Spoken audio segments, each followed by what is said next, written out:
Ya, pemirsa, terima kasih Anda terus di Jakarta Memilih The Final Round. Pada segmen ini kita akan membahas khusus soal transportasi, Tommy. Dan dalam berbagai kesempatan, masing-masing kandidat, baik pasangan nomor 1 maupun pasangan nomor 3, sudah sedikit mengutarakan apa sesungguhnya rencana yang akan mereka lakukan jika mereka terpilih menjadi Gubernur DKI Jakarta. Kita akan simak sama-sama cuplikan pernyataan masing-masing kandidat. Kita memberikan prioritas tinggi karena anggarannya itu ada di dalam kewenangan kita pada busway Transjakarta. Ya. Saya memang mengharapkan bisa membangun 15 koridor, sisanya 8 dibangun Pak Sutioso. Ya. Sampai dengan akhir tahun 12 kita akan selesaikan 4 koridor. Kemudian lebih lanjut lagi, bis yang kita laksanakan. Dulu 400-an, pada akhir tahun 2012 ini jumlah bis akan menjadi 746. Bertahap akan dipenuhi mulai dari bulan Juni, September, sampai akhir tahun.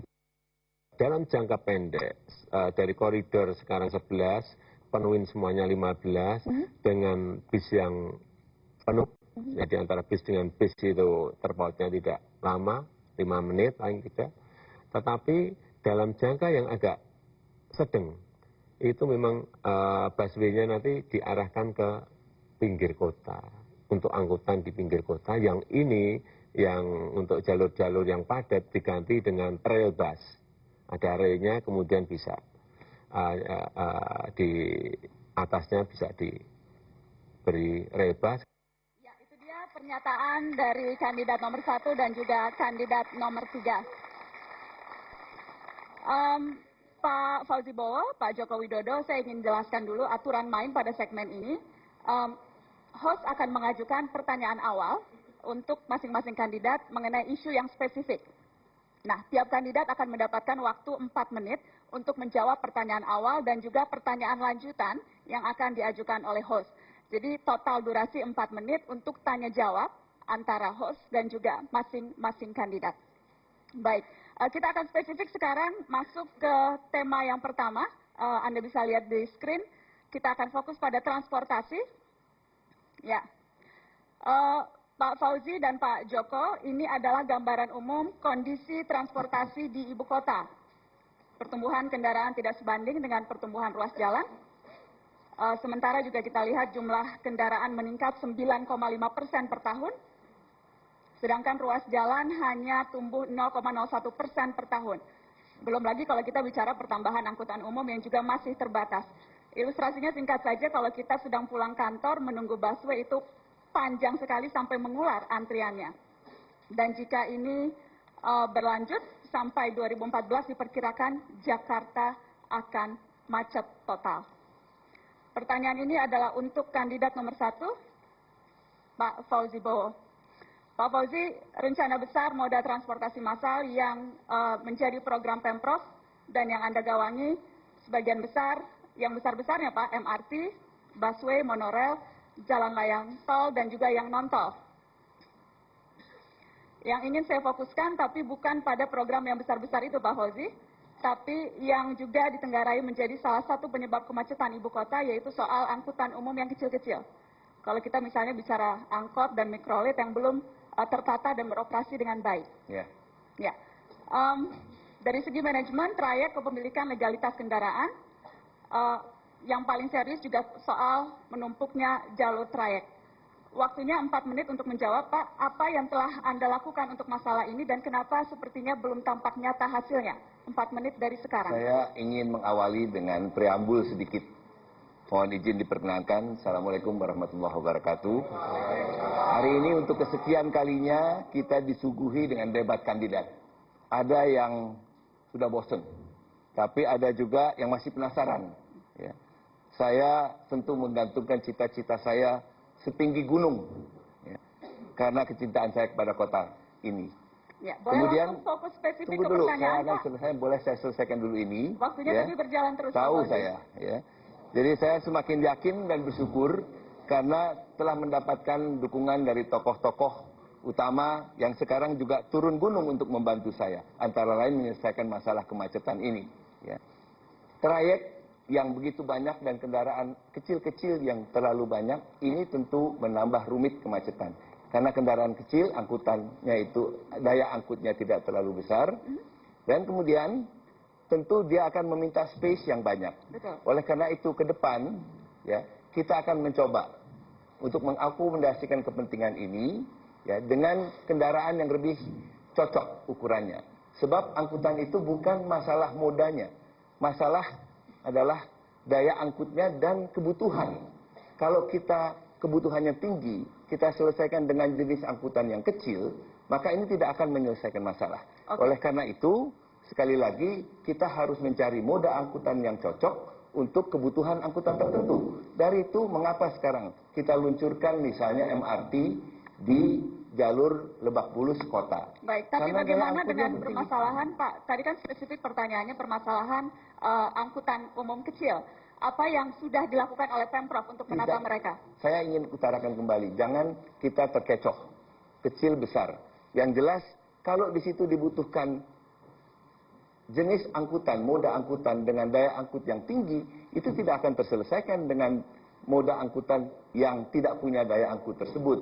Oleh karena itu, angkutan ini penyelesaiannya adalah pola transportasi massal, di mana angkutan umum massal ini menjadi tumpuan utamanya. Di mana itu? Kemudian kita tata secara bertahap. Nah, yang utama secara bertahap itu Pak Fauzi, apa yang akan terjadi pada angkutan-angkutan umum yang angkutan lain? kecil ini tentu akan menjadi feeder dan bagian yang tidak terpisahkan. Tapi jangan berikan dia peran untuk menyelesaikan masalah yang besar. Artinya ini tidak akan diremajakan, Pak? Mereka akan diremajakan? Oh, pasti. Bajai pun kita remajakan di Jakarta. Sekarang peremajaan bajai itu berlangsung. Dengan maksud apa? Dia harus environmental friendly, harus ramah lingkungan, sehingga bajai yang baru ini menggunakan bahan bakar gas. Tapi rasionya tidak boleh tambah. Satu baja yang lama kita ganti dengan satu baja yang baru. Permasalahan satu lagi soal trayek yang tumpang tindih. Ada di satu daerah, begitu bertumpuk, di daerah lain bahkan sama sekali tidak ada kapasitasnya. Apa solusinya Pak Fauzi? Trayek itu tidak mungkin diberikan untuk yang tidak ada penumpangnya. Itu saya kira jelas. Ya, dan yang mengoperasikan juga tidak akan mau dapat trayek yang tidak ada angkutannya. Yang biasanya jadi masalah, orang berebut trayek gemuk. Ya, sementara trayek yang kurus itu peminatnya sangat sedikit. Apa yang sudah dilakukan untuk mengatasi itu? Yang perlu kita atur adalah sekarang bagaimana menempatkan ini secara proporsional. Secara proporsional. Bagaimana mengatur supaya pihak-pihak yang punya operator banyak ini. Kalau angkutan kecil umumnya itu terdiri dari pemilik-pemilik yang banyak jumlahnya. Dan ini harus kita berikan pemahaman yang benar bahwa mereka pun akan mendapatkan share yang fair, ya, kalau mereka mengikuti pembagian trayek yang ditentukan oleh pemerintah secara lebih adil. Baik. Terima kasih. Terima kasih. Boleh aplaus ke Pak Fauzi Bowo. Silakan Tommy. Baik, saya ingin bertanya kepada kandidat nomor urut 3 berkaitan dengan persoalan transportasi. Dalam visi dan misi di berbagai kesempatan Pak Joko Widodo selalu mengatakan bahwa ingin dibentuk yang namanya Otoritas Transportasi Jabodetabek. Ini sebetulnya bukan hal yang baru karena dalam kerangka besar pembangunan transportasi Jabodetabek itu sudah masuk. Hanya memang belum pernah bisa diimplementasikan secara utuh.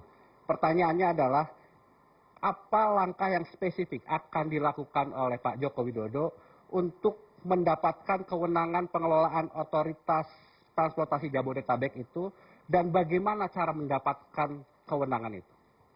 4 menit dari sekarang Pak Joko. Iya. Jadi yang namanya sebuah otoritas itu sangat diperlukan sekali. Karena DKI ini kalau tidak punya sebuah rumah, sebuah otoritas yang jelas, itu penyelesaiannya juga nggak akan rampung-rampung. Ada pemerintah pusat yang harus berada di sana, harus ada pemerintah DKI yang ada di sana, harus ada pemerintah di sekitar DKI juga yang harus ada di otoritas itu. Namanya Jabodetabek Land Transportation Authority. Itu di semua negara ada seperti itu. Bagaimana mendapatkan kewenangan itu Pak? Dengan mempunyai otoritas seperti itu, baru yang namanya penyelesaian secara terintegrasi transportasi yang ada di Jakarta dan sekitarnya itu bisa diselesaikan. Tentu saja dengan pendekatan komunikasi yang baik dengan pemerintah pusat, dengan pemerintah di sekitar DKI. Perlu saya sampaikan bahwa sebetulnya harusnya kantor-kantor yang ada di Sudirman, Tamrin, kemudian Kuningan, itu mestinya di sebaliknya, di dekatnya, 1-2 kilo dari situ mestinya ada rusun yang murah, apartemen yang murah, sehingga karyawan dan staf yang ada di kantor-kantor itu kalau mau ke kantor hanya berjalan kaki, atau hanya bersepeda, atau hanya naik bus tapi satu halte. Tetapi yang sekarang kan tidak, karena secara makronya ini tidak dikerjakan, sehingga karyawan dan staf itu berada di Depok, berada di Tangerang, berada di Bekasi, sehingga waktu pagi masuk semuanya. Dalam Inilah yang perkiraan Pak Jokowi, memacetkan. mohon maaf, otoritas transportasi Jabodetabek itu kapan bisa terbentuk? Berapa lama Pak Jokowi bisa meyakinkan bahwa otoritas itu terbentuk? Ini kan hanya masalah mudah, hanya masalah komunikasi. Hanya masalah komunikasi. Saya juga nggak tahu kenapa bertahun-tahun ini nggak bisa terlaksana rumah ini. Tetapi kalau komunikasi kita baik, ya kita ini meskipun gubernur juga nggak apa-apa lah kita datang ke wali kota Bekasi, wali kota Tangerang, wali kota nggak apa-apa. Yang paling penting problem itu terselesaikan. Kalau saya prinsipnya seperti itu, bahwa yang namanya transportasi ini adalah sebuah pelayanan yang memang harus dinikmati dan diberikan kepada seluruh warga Jakarta. Tidak mungkin otoritas ini nggak ada ya. Otoritas nggak ada, nggak mungkin penyelesaian itu bisa terintegrasi secara baik. Bapak mengatakan bahwa untuk membentuk otoritas transportasi Jabodetabek itu dibutuhkan anggaran sekitar 123 triliun. Angka yang luar biasa. Apa ukuran manfaat yang bisa dirasakan masyarakat kalau otoritas itu ada? Apa gambaran yang bisa dirasakan oleh angka dari mana itu 123 triliun? Saya belum pernah punya kalkulator dan menghitung angka itu. Berapa anggaran yang dibutuhkan untuk? Saya tidak berbicara masalah angka. Yang paling penting rumah itu harus ada, kantor itu harus ada, otoritas itu harus ada. Baru kita berbicara bagaimana menggarap pola transportasi umum massa yang ada di DKI Jakarta. Yang paling penting menurut saya yang segera di-actionkan adalah sudah ada rencana pola transportasi umum massa Jakarta, itu segera dieksekusi saja. Eksekusi. Segera dilaksanakan. Baik. Segera dikerjakan. Sudah. Paralel dengan otoritas itu. Kalau nggak seperti banyak kita wacana, terus rencana, dan nggak pernah ada pelaksanaan. Baik. Kita telah dengarkan bagaimana pandangan dari kedua calon berkaitan dengan persoalan transportasi. Nanti kita akan dengarkan pandangan mereka persoalan banjir dan pemukiman. Jangan kemana-mana, tetaplah di Jakarta Memilih The Final Round.